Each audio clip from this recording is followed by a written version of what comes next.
Doctor, ഇന്ന് നമ്മുടെ പ്രേക്ഷകരുമായിട്ട് നമ്മൾ പങ്കുവെക്കാൻ ആഗ്രഹിക്കുന്നത് ഈ ആസ്മ, അലർജി.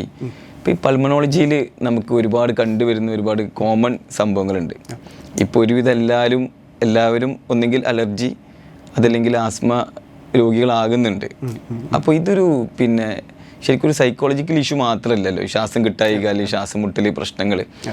അപ്പോൾ അതിനെ കുറിച്ചിട്ട് രണ്ട് വാക്കും, അതിനെ കുറിച്ച് തന്നെ നമ്മുടെ ഇൻഹൈലറിനെ കുറിച്ചിട്ട് ഇപ്പോൾ ഒരുപാട് ഇൻഹൈലർ യൂസിങ് ഭയങ്കരമായിട്ട് അഡിക്ഷനിലേക്ക് പോകുന്നുണ്ട്. അതേപോലെ അതൊക്കെ ഒരു ഭയങ്കരമായിട്ട് ഇപ്പോൾ പലരും ഇപ്പോൾ നോർമൽ ആൾക്കാർ സംസാരിക്കണേ നമ്മൾ കേൾക്കാറുണ്ട്. ഇൻഹൈലർ അടിക്കുന്നത് എന്തോ ഭയങ്കരമായിട്ടുള്ളൊരു അത് കഴിക്കുന്നത് ഗുളികടി ഒരു ഗുളിക മതി, അല്ലെങ്കിൽ അതൊരു അഡിഷനിലേക്ക് പോവാണ്. അതല്ലെങ്കിൽ ഇപ്പം നമ്മൾ സിനിമയിലേക്കും കാണുന്ന ഒരുപാട് രംഗങ്ങളുണ്ട്. ഇതില്ലെങ്കിൽ ഭയങ്കര വെപ്രാളക്കും കൂടിയിട്ടുള്ള. അപ്പോൾ അതൊക്കെ ശരിക്കും അതിൻ്റെ ഒക്കെ ഒരു ഫാക്ട് എന്താണ് ശരിക്കും നമ്മളെ മോഡേൺ മെഡിസിനിൽ നമുക്ക് പറഞ്ഞു തരാനുള്ളത് എന്താ? ഓക്കെ, ഇപ്പം ഇതിൽ നമ്മൾ വ്യക്തമായിട്ട് മനസ്സിലാക്കേണ്ട കാര്യങ്ങൾ എന്താണെന്ന് വെച്ചാൽ, ഒന്ന് നമ്മൾ അലർജി, ആസ്മ. രണ്ട്, എന്തിനാണ് ഈ ഒരു അസുഖത്തിന് നമ്മൾ ഇൻഹേലർ കൊടുക്കുന്നത് എന്നുള്ളതാണ് നമ്മളിവിടെ വ്യക്തമായിട്ട് മനസ്സിലാക്കേണ്ട കാര്യം. അപ്പോൾ ആദ്യം നമുക്ക് അലർജി, ആസ്മ എന്നുള്ളൊരു ഇതിലോട്ട് പോകാം. അലർജി എന്ന് പറഞ്ഞു കഴിഞ്ഞാൽ ബേസിക്കലി നമ്മുടെ ശരീരത്തിലെ പ്രതിരോധ കോശങ്ങൾ അമിതമായിട്ട് പ്രവർത്തിക്കുന്നതാണ്. എല്ലാതുമല്ല, ഒരു കൂട്ടം പ്രതിരോധ കോശങ്ങൾ അമിതമായിട്ട് പ്രവർത്തിക്കുകയും അതിൻ്റെ ഭാഗമായിട്ട് ബോഡിയിൽ അൺഡിസൈഡ് അല്ലെങ്കിൽ നമുക്ക് ശരീരത്തിന് ആവശ്യമില്ലാത്ത രീതിയിലുള്ള റിയാക്ഷൻസ് വരികയാണ് ചെയ്യുന്നത്. ഓക്കെ, അത് എവിടെയാണോ കൂടുതൽ വരുന്നത് അതനുസരിച്ച് വരും. ഇപ്പം ഈ പൊടിപടലം അവരെ ശ്വാസകോശത്തിൻ്റെ ഉള്ളിലേക്ക് കയറുമ്പോൾ അതിൻ്റെ ഭാഗമായിട്ട് ശ്വാസകോശത്തിനുള്ളിൽ ഈ ചെറിയ ചെറിയ പൈപ്പുകളിൽ ചുരുക്കം സംഭവിക്കുകയും അതിനുള്ള നീർക്കെട്ടും കഫം കെട്ടിക്കിടക്കാനും സംഭവിക്കുകയും അത് ഭാഗമായിട്ട് അവർക്ക് ശ്വാസതടസ്സം ഉണ്ടാകുന്നു. ഇതാണ് ആസ്മ. ഇതുകൂടാതെ അലർജിയുടെ ഭാഗമായിട്ടുണ്ടാകുന്ന മറ്റ് അസുഖങ്ങളാണ് അലർജിക് റൈനൈറ്റിസ്, അർട്ടിക്കേരിയ, എക്സിമ എന്നൊക്കെ പറഞ്ഞിട്ട് ഡിഫറെൻ്റ് ആയിട്ട് ഇതൊരു സ്പെക്ട്രമാണ്. പല അസുഖങ്ങൾ ഉണ്ടാക്കുന്ന ഒരു മരത്തിൻ്റെ പല ശാഖകളാണ്. ഇതിൻ്റെ ഏറ്റവും കൂടിയ വേർഷനാണ് അനാഫൈലാക്സിസ് എന്ന് പറയുന്നത്. അതായത് മരണം ഉടനടി ട്രീറ്റ്മെൻറ്റ് കൊടുത്തിട്ടില്ലെങ്കിൽ മരണം വരെ സംഭവിക്കാൻ സാധ്യതയുള്ളൊരു റിയാക്ഷനാണ് അനാഫൈലാക്സിസ്. അപ്പം അതിൽ ശ്വാസകോശത്തിൽ നമ്മൾ കണ്ടുവരുന്ന ഒരു തരം അസുഖമാണ് ആസ്മ. ഇത് കൂടാതെ ആസ്മക്ക് വേറെയും കാരണങ്ങൾ, പൊതുവെ അലർജി കാരണം ചെസ്റ്റ് നെഞ്ചുരോഗം എന്ന് പറയുന്ന ഒരു തന്നെയാണ് അല്ലേ കൂടുതൽ, ആ ഏരിയയിലാണ് അവിടെയാണ് കൂടുതൽ വരുന്നത്. അതിൻ്റെ ഒരു കാരണം എന്താണെന്ന് വെച്ച് കഴിഞ്ഞാൽ നമ്മുടെ ശ്വാസകോശം എപ്പോഴും അന്തരീക്ഷമായിട്ട് എപ്പോഴും റിയാക്ട് ചെയ്തുകൊണ്ടിരിക്കുകയാണ്. കാരണം ഒടിയടലങ്ങൾ ഉള്ളിലോട്ട് കയറുന്നു, പുറത്തോട്ട് പോകുന്നു. വേറെ ഒരു അവയവം ഇത്രയും പരിസ്ഥിതിയായിട്ട് ഇടപഴകുന്നില്ല. അപ്പം അത്രയും അണുക്കളും പൊടിപടലങ്ങളും അലർജി ഉണ്ടാക്കുന്ന വസ്തുക്കളും നമ്മുടെ ശ്വാസകോശത്തിനുള്ളിൽ കയറുന്നുണ്ട്, പുറത്തേക്ക് പോകുന്നുണ്ട്. അപ്പം അതിലേതെങ്കിലും ആൾക്ക് അലർജിയോ അല്ലെങ്കിൽ റിയാക്ഷനോ ഉണ്ടാക്കുന്ന ഇതുണ്ടെങ്കിൽ ഇതുപോലത്തെ പ്രശ്നങ്ങളുണ്ടാവും. ശരിക്കും ഈ അലർജി ഇല്ലാത്തൊരു വളരെ ചുരുക്കം ആൾക്കാരായിരിക്കും അല്ലേ, അല്ലെങ്കിൽ ഇങ്ങനെ എന്തെങ്കിലും ആർക്ക് വേണമെങ്കിലും എന്ത് അലർജിയും ഉണ്ടാവാം. അത് നമ്മൾ ആ ഒരു വസ്തുവായിട്ട് ഇടപഴകുന്നത് വരെ നമുക്കത് പൂർണ്ണമായിട്ടും ഇല്ല എന്ന് പറയാൻ പറ്റില്ല. പൊതുവേ നമ്മൾ കണ്ടുവരാറ് ഭക്ഷണങ്ങളോടാണെങ്കിലും ചിലവർക്കൊക്കെ ഏതെങ്കിലും മരുന്ന് എടുക്കുമ്പോഴായിരിക്കും. അതൊക്കെ നമ്മളിപ്പം എന്തെങ്കിലും ബുദ്ധിമുട്ടായിട്ട് ഹോസ്പിറ്റലിൽ വരുമ്പോൾ ഇഞ്ചക്ഷൻ എടുക്കുമ്പോൾ അത് കാരണം റിയാക്ഷൻ വരും. അപ്പോൾ നമ്മളത് പറയും, ഈ ഇഞ്ചക്ഷൻസ് ഇനി എടുക്കരുത്, ഈ തരത്തിലുള്ള ഇഞ്ചക്ഷൻസ് നിങ്ങൾക്ക് അലർജി ഉണ്ടാക്കും, സൾഫർ ഡ്രഗ്സ്, പെനിസിലിൻസ് ഒക്കെ അലർജി ഉണ്ടാക്കും. അപ്പം അങ്ങനത്തെ ഒക്കെ നമുക്ക് ഒരാൾക്കും ഏതാണ് അലർജി എന്നുള്ളത് പൊതുവെ അതുമായിട്ട് ഇടപഴകുന്നത് വരെ നമുക്ക് മനസ്സിലാക്കാം. കോവിഡായ സമയത്തൊക്കെ നമ്മൾ മാസ്ക് ധരിച്ചപ്പോൾ അസുഖങ്ങളെല്ലാം മാറി എന്നുള്ളൊരു ഐ മീൻ ഈ ഇതുള്ളത് പോസ്റ്റ് കോവിഡ് വന്നിട്ടുണ്ട്. പക്ഷെ അതല്ലാത്ത നമുക്ക് ഈ അലർജിക് ആയിട്ടുള്ള അസുഖങ്ങൾ കുറവ് അങ്ങനെ എന്തെങ്കിലും ശ്രദ്ധയിൽപ്പെട്ടിരുന്നല്ലോ? ശ്വാസകോശ സംബന്ധമായിട്ടുള്ള അലർജൻ്റെ എക്സ്പോഷർ കുറയ്ക്കാം. ചില അലർജനൊക്കെ നമ്മുടെ മൂക്കിലോട്ട് കയറുന്നത് ചില രീതിയിലുള്ള മാസ്ക് വെക്കുമ്പോൾ കുറയും.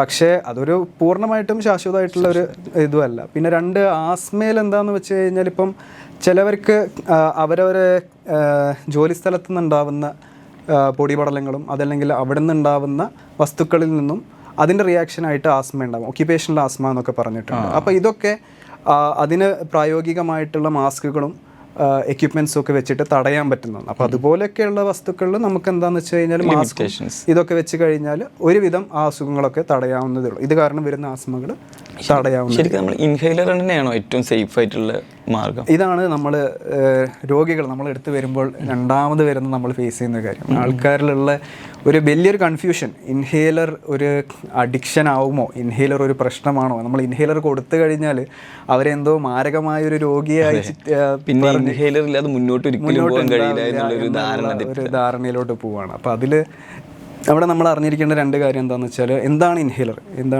ഇൻഹേലർ എന്നതുള്ളതൊരു വ്യക്തമായിട്ട് അറിയേണ്ടതും, രണ്ട് എന്താണ് അഡിക്ഷൻ എന്നുള്ളതും വ്യക്തമായിട്ട് അറിയുമ്പോഴേ നമുക്ക് ഇത് രണ്ടും തമ്മിലുള്ള വ്യത്യാസം ശരിക്കും മനസ്സിലാവും. ആദ്യം അഡിക്ഷൻ എന്ന് പറഞ്ഞു കഴിഞ്ഞാൽ, അഡിക്റ്റീവ് ഡ്രഗ്സ്, ഇപ്പോൾ നമ്മൾ മരുന്നുകളും വസ്തുക്കളുമായിട്ട് അഡിക്റ്റീവായിട്ടുള്ള വസ്തുക്കളുണ്ട്. ഇതിൻ്റെ പ്രത്യേകത എന്താണെന്ന് വെച്ച് കഴിഞ്ഞാൽ, ഇത് നമ്മൾ തലച്ചോറിൽ ചെല്ലുകയും നമ്മുടെ തലച്ചോറിൽ റിവാർഡ് സെൻറ്റേഴ്സ് ആക്ടിവേറ്റ് ചെയ്യും. അതായത് നമുക്കത് ഉപയോഗിക്കുമ്പോൾ ഒരു എന്താണ് പ്രത്യേക ഒരു സുഖം, ഒരു അനുഭൂതിയൊക്കെ ഉണ്ടാവുകയും മനസ്സിനൊരു ശാന്തതയൊക്കെ കിട്ടുകയും ചെയ്യും. അപ്പം അത് ദീർഘകാലം ഉപയോഗിക്കുമ്പോൾ ഇതിന് ആൾക്ക് ഒരു ഡിപ്പെൻഡൻസ് വരും, ഫിസിക്കൽ ആൻഡ് സൈക്കോളജിക്കൽ ഡിപ്പെൻഡൻസ്. നമ്മൾ ഈ ഉറക്കുഗുളിക കുടിക്കുന്ന പോലെ അങ്ങനെ എന്തെങ്കിലാണോ? ചില ഉറക്കഗുളികൾ ഡിപ്പെൻഡൻസ് ഉണ്ടാക്കുന്ന തരത്തിലുള്ള, അതുകൊണ്ട് മനസ്സിന് അതൊരു ഇതിലോട്ട് മാറിപ്പോകും.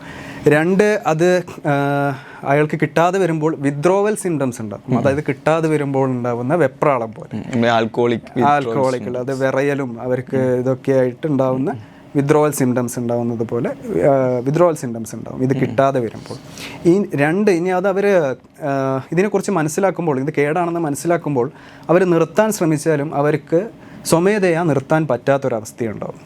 ആ ഒരു ഇതിൽ, അതായത് കേടാണെന്ന് അറിഞ്ഞിട്ട് പോലും, ഇതെനിക്ക് ഹാനികരാണെന്ന് അറിഞ്ഞിട്ട് പോലും ഉപയോഗിക്കുന്ന ഒരവസ്ഥയുണ്ടാവും. ഇങ്ങനത്തെ കുറച്ച് കാര്യങ്ങൾ ഫിറ്റ് ചെയ്യുന്നൊരിതാണ് എന്താണ് അഡിക്ഷൻ ആയിട്ടുള്ളത്. ഉദാഹരണം സിഗരറ്റ് സ്മോക്കിംഗ്, ആൽക്കഹോൾ. ഇപ്പോൾ സിഗരറ്റ് സ്മോക്കിംഗ് നമുക്കറിയാം, എല്ലാ തിയേറ്ററുകളിലും ആദ്യം പറയുന്നത് അതാണ്, അർബുദം വരും, ശ്വാസം മുട്ടൽ വരും, എന്നാലും എന്താ അത് കഴിഞ്ഞാൽ നേരെ പോയിട്ട് സിഗരറ്റ് വലിക്കും.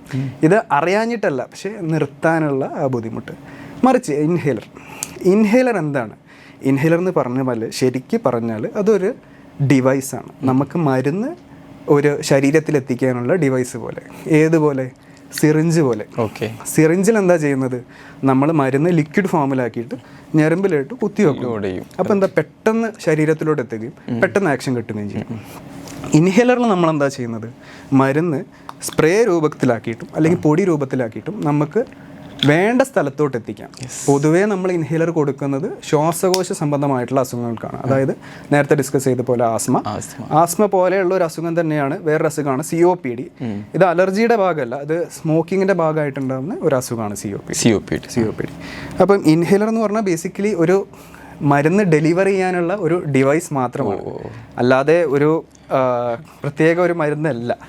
അതിൽ നമ്മൾ കൊടുക്കുന്നത് മുന്നേ നമ്മൾ കൊടുത്തിരുന്ന മരുന്നുകളൊക്കെ തന്നെയാണ്. ശ്വാസം മുട്ടലും നമ്മൾ കൊടുത്തിരുന്ന സാൽബൂട്ടമോൾ എന്നൊക്കെ പറഞ്ഞ മരുന്നിൻ്റെ വകഭേദത്തിലും അതിലും കൂടുതൽ പ്രവർത്തനങ്ങളുള്ളതും അതിലും കൂടുതൽ ബെറ്റർ ആയിട്ടുള്ള ഡ്രഗ്സ് തന്നെയാണ് നമ്മൾ ഇതിൽ കൊടുക്കുന്നത്. ഇത് നമ്മൾ നേരത്തെ പറഞ്ഞ പോലെ ആസ്മയിൽ ഈ ചുരുക്കം വരുന്ന ശ്വാസകോശത്തിൻ്റെ ഉള്ളിലേക്ക് പോവുകയും അടഞ്ഞു കിടക്കുന്ന ശ്വാസകോശങ്ങളെ തുറന്നു പിടിക്കുകയും അവർക്ക് ശ്വാസം എടുക്കാൻ സഹായിക്കുകയും ചെയ്യും. അതാണ് ഈ ഇൻഹേലറിലെ. അപ്പോൾ ആ ഏരിയയിൽ മാത്രമേ അത് എഫക്റ്റ് ചെയ്തിട്ട്, അതാണ് ഇതിൻ്റെ മെയിൻ അഡ്വാൻറ്റേജ്. ഇപ്പം നമ്മളൊരു ഗുളിക അല്ലെങ്കിൽ സിറിഞ്ച് ഇഞ്ചക്ഷൻസ് എടുക്കുമ്പോൾ എന്താ സംഭവിക്കുന്നതെന്ന് വെച്ച് കഴിഞ്ഞാൽ, ഇത് ശരീരത്തിൽ കയറുകയും രക്തത്തിൽ ഫുൾ അലിഞ്ഞു ചേരുകയും അതിൻ്റെ ഭാഗമായിട്ട് നമുക്ക് എവിടെയാണോ അതിൻ്റെ ആക്ഷൻ വരുന്നത് അവിടെ ആ എത്തുന്ന മരുന്ന് കൊണ്ടേ നമുക്ക് ആക്ഷൻ വരുന്നുള്ളൂ.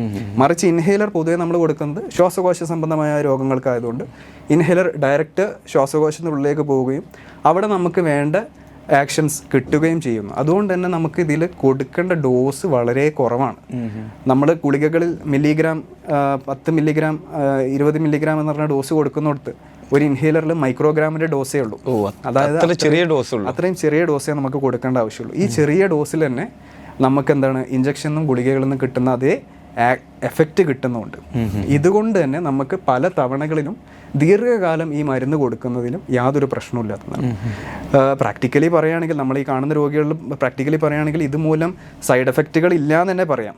പിന്നെയും എന്തെങ്കിലുമൊക്കെ ഉണ്ടെന്ന് പറഞ്ഞാൽ ഇതിൽ ചില മരുന്നുകൾ വായിൽ ഒട്ടിപ്പിടിക്കും, അത് കാരണം ചെറിയ പുണ്ണ് പോലെയൊക്കെ ഉണ്ടാവാനുള്ള സാധ്യത. വാ വൃത്തിയാക്കിയാൽ തീരാവുന്ന പ്രശ്നം. അതല്ലാതെ കിഡ്നിയെ ബാധിക്കുന്നതോ അതല്ലെങ്കിൽ ലിവറിനെ ബാധിക്കുന്നതോ ആയിട്ടുള്ള ഒരു സൈഡ് സമൂഹത്തിന്റെ ഇടയിൽ ഭയങ്കരമായിട്ടുള്ള ഒരു പ്രശ്നം, തെറ്റിദ്ധാരണ ഉണ്ട് ഇൻഹേലറെ കുറിച്ചിട്ട്. ഈ ഇടയിലും ഈവൻ പ്രായമായവരിലും അല്ലാത്തവരിലും ഉള്ള ഒരു സംശയം തന്നെയാണ്, ഇൻഹേലർ ഉപയോഗിച്ച് തുടങ്ങിക്കഴിഞ്ഞാൽ അത് ഒരു അഡിക്ഷനായി മാറുമോ, അതില്ലാതെ ജീവിക്കാൻ പറ്റുമോ എന്നുള്ള. പക്ഷേ നമ്മൾ ഈ അസുഖം ഉണ്ടായിട്ട് അതുകൊണ്ട് ബുദ്ധിമുട്ടുന്നതിനേക്കാൾ എത്രയോ നല്ലതല്ലേ ഇങ്ങനെയുള്ള.